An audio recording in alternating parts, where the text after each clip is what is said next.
আপনাদের যাদের এরকম কপার বাসবার বা অ্যালুমিনিয়াম বাসবারের ইন্ডাস্ট্রি আছে, তারা এই ধরনের যে পয়েন্ট টেপিংগুলো যে করেন, তার আপনারা কি এখনো হাত থেকে করেন? অনেক সময়ের সাথে সাথে আপনারা কিন্তু আর কোয়ালিটি ইনশিওর করতে পারবেন না। এখানে দুইটা টেপিং করা হয়েছে, একটা টেপিং করা হয়েছে মেশিন দিয়ে, আর একটা টেপিং করা হয়েছে জাস্ট ম্যানুয়াল লেবার দিয়ে। জাস্ট ম্যানুয়ালি আমি করছি। দেখুন দুইটার মধ্যে কতখানি পার্থক্য, কতগুলো বাবলস আছে, মানে কোয়ালিটি আসলে মিলছে না এই দুইটার সাথে। তো আমাদের কাছে এই ধরনের সমস্যার জন্য একটা খুব ভালো সলিউশন আছে। আপনাদের খুবই ছোট্ট একটা মেশিন।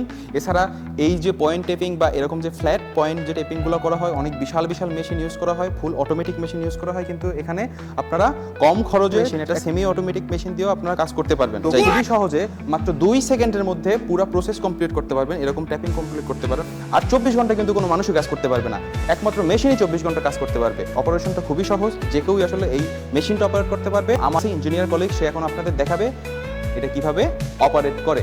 জাস্ট আপনি এরকম এখানে রাখবেন বাসবার বা আপনাদের ফ্ল্যাট যে প্রোডাক্টটা আছে বা আপনাদের ইলেকট্রিক মোটর কয়েলগুলো আছে, ওই কয়েলগুলো আপনি এরকম টেপ র্যাপিং করতে পারবেন, খুবই সহজে করতে পারবেন। 2 সেকেন্ডের মধ্যে প্রতিটা টেপিং কমপ্লিট হবে। খুবই ইজি মেশিনটাও ইউজ করা, আর খুবই কমফোর্টেবল ফিল করবেন আপনি এই মেশিনে কাজ করে।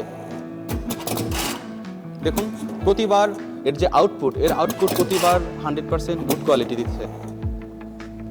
দেখুন প্রতিটা এতগুলা টেপিং করলাম, কোনো ধরনের কোনো ফল্ট নাই। আর আপনি এইটাও দেখতে পারেন যেটা হাত থেকে করা হয়েছে।